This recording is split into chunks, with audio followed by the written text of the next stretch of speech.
The Lorax by Theodore Seuss Geisel, otherwise known as Dr. Seuss.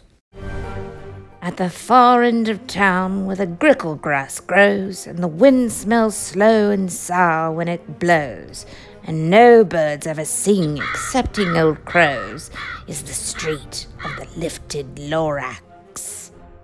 And deep in the grickle grass, some people say, if you look deep enough, you can still see today where the Lorax once stood, just as long as it could, before somebody lifted the Lorax away. What was the Lorax, and why was it there? And why was it lifted and taken somewhere? From far end of town where the grickle grass grows, the old Onceler still lives here. Ask him, he knows. You won't see the Onceler, don't knock at his door. He stays in his lurkin on top of his store. He lurks in his lurkin, cold under the roof, where he makes his own clothes out of myth-muffled moof. And on the special dank midnights in August he peeks out of the shutters, and sometimes he speaks, and tells how the Lorax was lifted away. He'll tell you perhaps, if you're willing to pay. On the end of a rope he lets down a tin pail, and you have to toss in 15 cents and a nail, and the shell of a great-great-great-grandfather snail. Then he pulls up the pail, makes a most careful count, to see if you've paid him the proper amount. Then he hides what you've paid him away in his snub, his secret strange hole in his grovulous glove. Then he grunts, I will call you by whisper-me-phone, for the secrets I tell you are for your ears alone.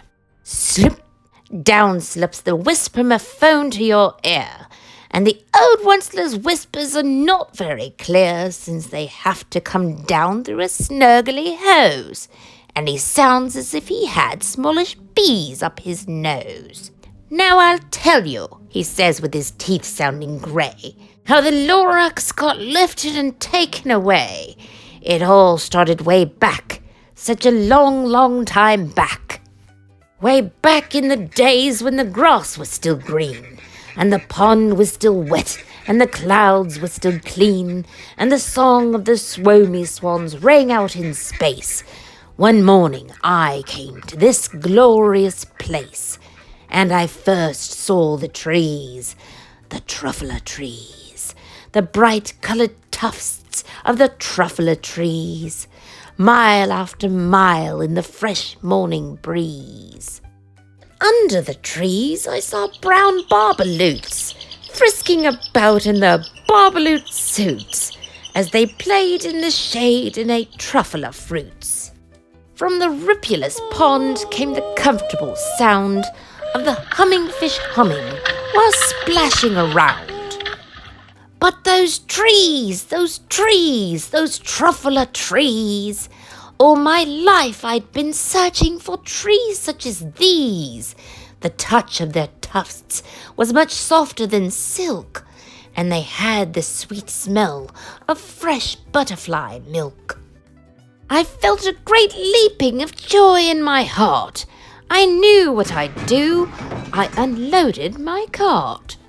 In no time at all I had built a small shop, when I chopped down a truffler tree with one chop. And with great skillful skill, and with great speedy speed, I took the soft tuft, and I knitted a thneed. The instant I finished, I heard a gazump. I looked, I saw something pop out of the stump of the tree I chopped down. It was sort of a man. Describe him? That's hard. I don't know if I can. He was shortish and oldish and brownish and mossy, and he spoke with a voice that was sharpish and bossy. Mister, he said with a sawdusty sneeze, I am the Lorax, I'll speak for the trees. I'll speak for the trees have no tongues, and I'm asking you, sir, at the top of my lungs, He was very upset as he shouted and puffed. "What's that thing you've made out of my truffler tuft?" "Look, Lorax," I said, "there's no cause for alarm. I chopped just one tree. I'm doing no harm. I'm being quite useful. This thing is a thneed. A thneed is something fine that all people need. It's a shirt, it's a sock, it's a glove, it's a hat. But it has other uses, yes, far beyond that. You can use it for carpets, for pillows, for sheets, or curtains, or covers for bicycle seats." The Lorax said, "Sir, you are crazy with greed. There is no one on earth who would buy that fourth need."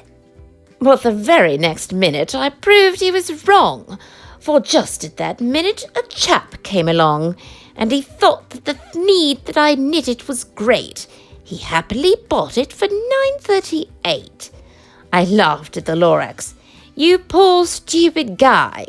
You never can tell what some people will buy." "I'll repeat," cried the Lorax. "I'll speak for the trees." "I'm busy," I told him. "Shut up, if you please." I rushed across the room and in no time at all built a radio phone. I put in a quick call. I called all my brothers and uncles and aunts, and I said, "Listen here. Here's a wonderful chance for the whole Wunsler family to get mighty rich. Get over here fast. Take the road to North Nitch. Turn left at Weehawken, sharp right at South Stitch." And in no time at all, in the factory I built, the whole Wunsler family was working full tilt.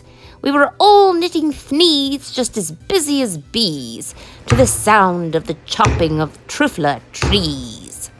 Then, oh baby, oh, how my business did grow.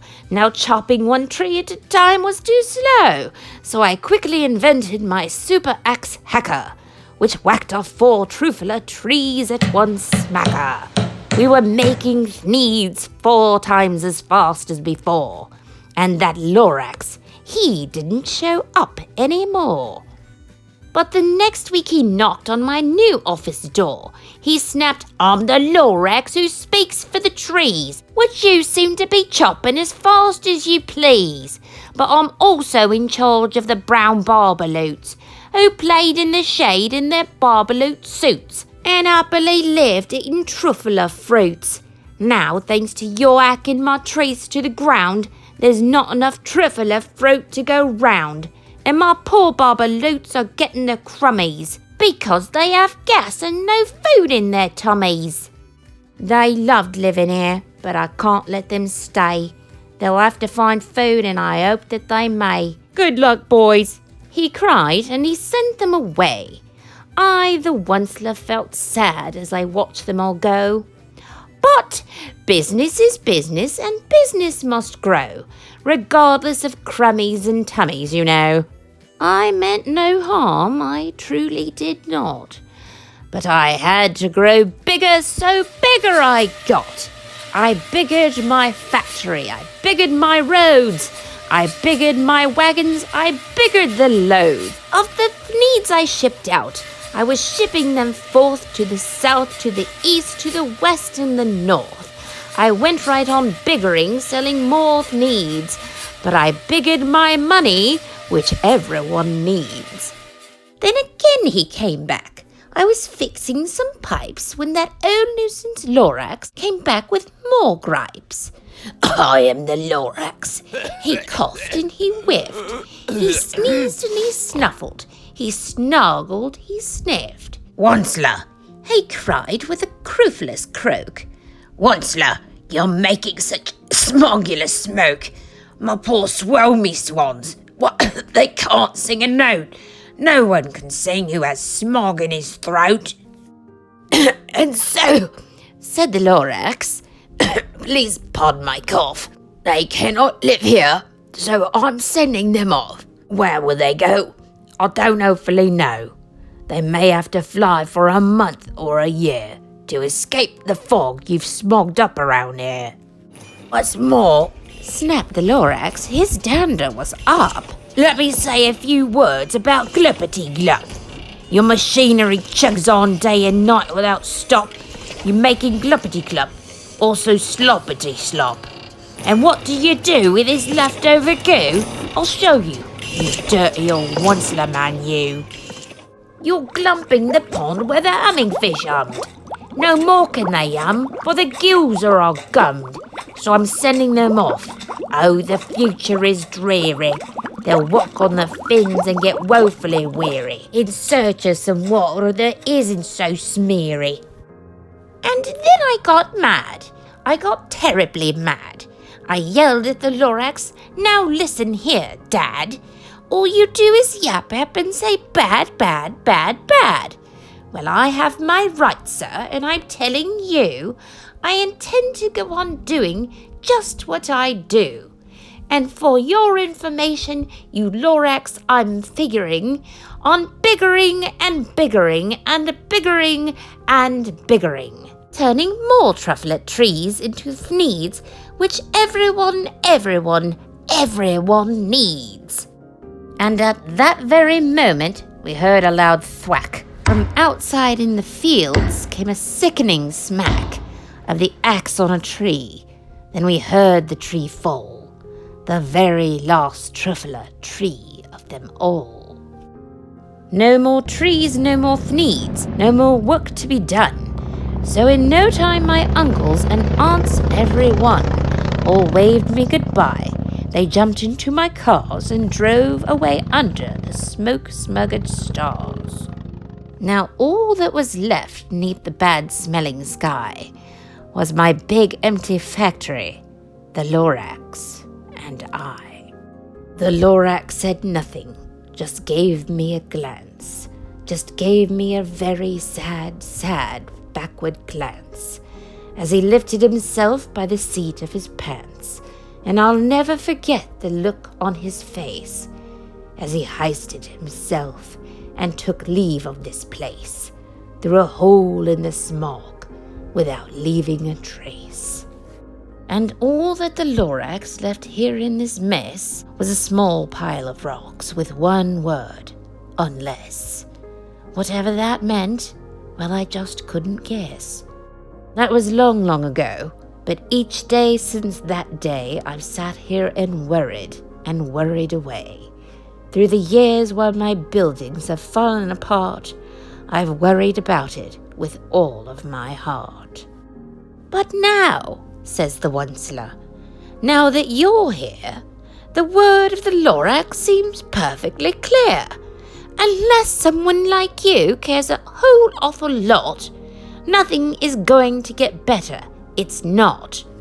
"So, catch," calls the onceler. He lets something fall. It's a truffler seed. It's the last one of all. You're in charge of the last of the truffler seeds, and truffler trees are what everyone needs. Plant a new truffler, treat it with care. Give it clean water, feed it fresh air. Grow a forest, protect it from axes that hack. Then the Lorax and all of his friends may come back.